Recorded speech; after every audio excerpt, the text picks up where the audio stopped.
Yo! Magandang hapon sa inyo lahat. Risa Hontiveros and Kiko Pangilinan. Sunog sa DDS. Hindi nakapalag. Ang kanilang mga kaipokritohan nilantad. Si Risa Hontiveros at Kiko Pangilinan. Bakit ang tapang-tapang nila pagdating sa China at duwag na duwag naman pagdating sa mga magnanakaw? Kahapon marami ang nakapansin sa dalawang ito at ni-real talk namin sila tungkol sa China and corruption ng mga buhaya. Kasi mapapaisip ka naman talaga sa dalawang ito. Ang China ba may ginawang korupsyon sa ating bansa? Ang China ba mayroong ginawang ghost project? Meron ba silang substandard project? Wala po mga ate kuya, di ba? Pero sa mga buhayang congressman at magnanakaw na kontraktor, tahimik po sila. Sabi nga ni Sas Rogando Sasot, si Kiko sa korupsyon hindi daw tahimik, nagmamasid lang daw sila. Pero sa China, bakit kayo hindi nagmamasid? Kapansin-pansin po yan. Wala silang maisagot dito kasi corner sila ng DDS. Ewan ko lang sa mga dilawang tae kung naiisip nila yan. Marami na ang nagsasabi ang Pilipinas, mayroong dagat, may ilog, may mga kagubatan, palayan, mayroon pong mga source of energy. Mayaman po sa resources ang Pilipinas. Pero bakit naghihirap? Ang dami na pong nagpaliwanag niyan. Dahil po sa gobyerno. Sa mga magnanakaw na politiko, opisyal ng gobyerno, kahit mga judge, nababayaran din. At may mga pribadong nagnanakaw rin na connected sa gobyerno. So yan po ang dahilan kung bakit naghihirap ang Pilipinas. Kaya napapatanong kaming mga DDS at ibang mamamayan, bakit nga naman kay ingay-ingay ni Risa Hontiveros at Kiko Pangilinan pagdating sa China, tapos sobrang nakakabingi ang katahimikan nila sa korupsyon. Tapos kung magbuhat ng bangko, ang mga yan, sila lang ang may malasakit sa bayan. Sila lang ang nagmamahal sa taong bayan. Makabayan ba talaga itong dalawang ito? Mahirap ba talaga sila? Pero mapapatanong ka talaga, bakit si Bam Aquino? Isipin nyo yan. Tahimik sa China. Di ba, tatlo lang naman sila diyang dilawan sa Senado? Bakit naiiba yung iba? Naiiba yung isa. Si Bam Aquino. Wala pong sinasabi.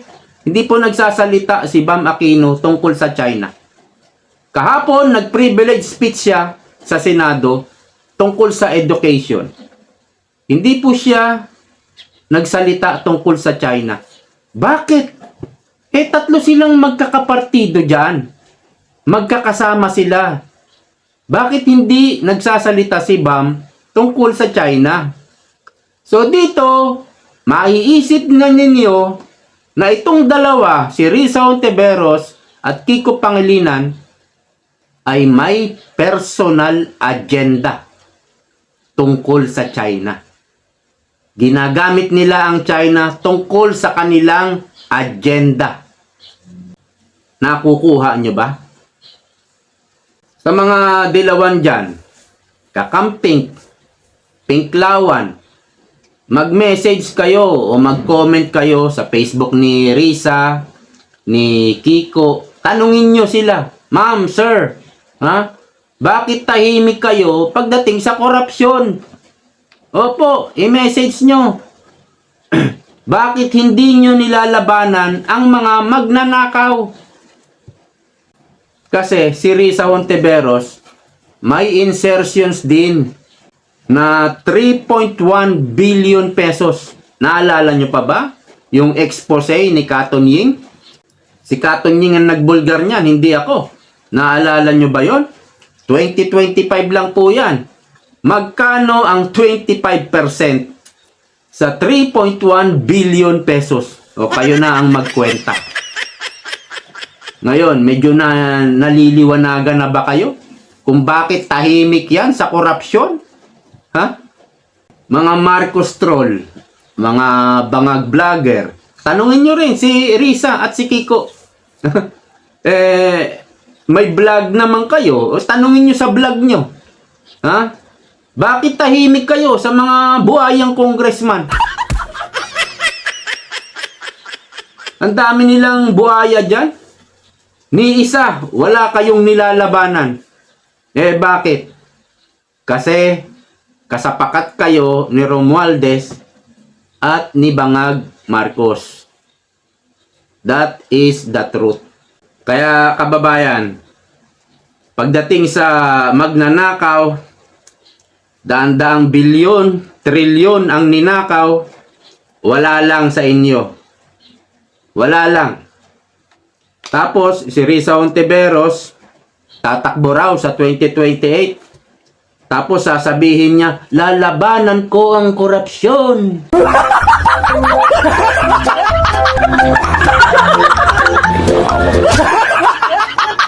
Lalabanan natin ang mga magnanakaw. Ipapatkulong natin ang mga tiwali.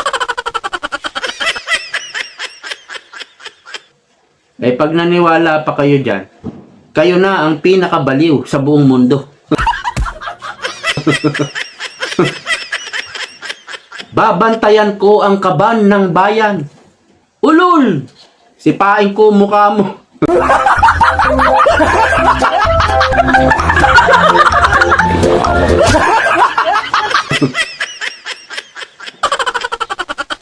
Wala po akong kaamor-amor dyan sa babaeng yan. Pasensya na kayo. Eto, mga Chinese sa Bukana Bridge sa Davao City. Ayan. Ha? Chinese Ambassador to the Philippines, Jing Quan, and his party walked through the Bukana Bridge on their visit on Tuesday afternoon, January 27, 2026. The 3.126 billion bridge is a China-funded project and as part of the 17.8 kilometer Davao City Coastal Road. Ayan, ha? Bangag, sinampal ka sa katotohanan ng mga Chinese. China ang gumastos dyan. Ito po ay funded by China.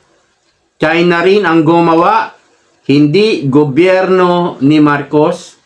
Wala kang ambag dyan, gunggong ka. Hindi mo nga pinopondohan yung subway, yung mga railway, kagaya ng Mindanao Railway. Kasi, hindi po pwede ang ghost project sa subway. Tama? Diba? Tama ko, diba? Hindi rin po pwedeng substandard. Gagawa kang substandard na subway.